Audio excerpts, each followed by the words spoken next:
आदिल, कहाँ आदिल?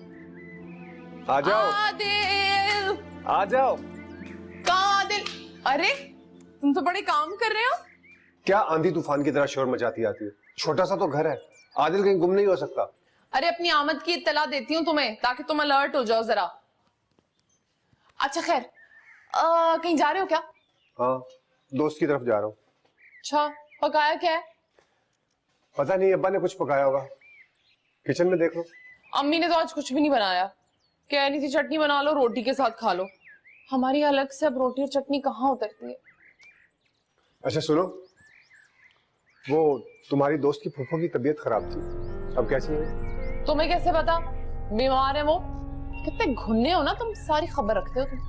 और हाँ, वो दुर्योधन कह रही थी कि तुम्हारा बहुत शुक्रिया अदा करना है मैंने, और वो पैसे भी वापस कर देगी तुम्हारे। अरे मैंने तुमसे उसकी तबीयत के बारे में पूछा है। बस परेशान है, और डॉक्टर ने परेशानी लेने से मना किया है, लेकिन वो सुबह से शाम तक परेशान ही तो रहती हैं। और ऊपर से नवाब साहब, दोनों लड़कियां उनके अताब के नीचे ही रहती हैं बस। तुम उनसे कहना कि परेशान ना हुआ करे, जब भी कोई काम हो मुझसे तो बिला तकल्लुफ बुला लिया करे।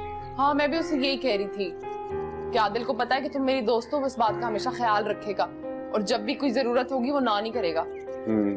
उस दिन वो बहुत परेशान थी, फुफ्फो की हालत में उन्हें खौफजदा कर दिया था। तुम उन्हें तसल्ली देना और बताना कि बीमारी सेहत जिंदगी के साथ साथ होती है, इसी तरह अच्छा बुरा वक्त भी हमेशा नहीं रहता। आज गम है तो क्या हुआ, कल खुशी भी आएगी।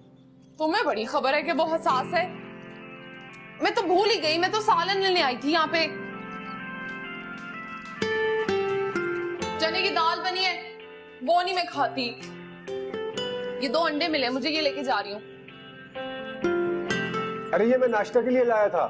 हाँ तो क्या हुआ, तुम नाश्ते में दाल खा लेना, अब मेरे लिए इतना भी नहीं कर सकते। लेके जा रही हूँ मैं। आ जाओ हुजूर, आ जाओ। अस्सलाम वालेकुम अब्बा मियां। वालेकुम अस्सलाम। ये मिठाई यहाँ पे रखो। अब्बा मियां, ये मिठाई? भाई हमारे खानदान के लिए एक बहुत बड़ी खुशखबरी है आज। या अल्लाह तेरा शुक्र है, हमारे तो कान तरस गए थे खुशखबरी सुनने के लिए। जल्दी से बताइए ना अब्बा मियां, क्या खुशखबरी है? थोड़ी देर बैठने तो दो ना बेटा। हजूरी जल्दी से अब्बा मियां के लिए पानी लेकर आइए। भाई हमने अपनी दुर्योधन के लिए एक रिश्ता तय कर दिया है, अपने जैसे हस्ब नस्ब वाले शानदार और आला खानदान में कर दिया है। सच अब्बा मियां? कहाँ और यूं अचानक से, कैसे? बस देख लो, सब कुछ इतनी जल्दी और खुश उसलूबी से तय पा गया। लेकिन अब्बा मियां, आप तो अनीक अहमद से मिलने गए थे ना? हाँ, हम नवाब अनीक अहमद से मिलने गए थे।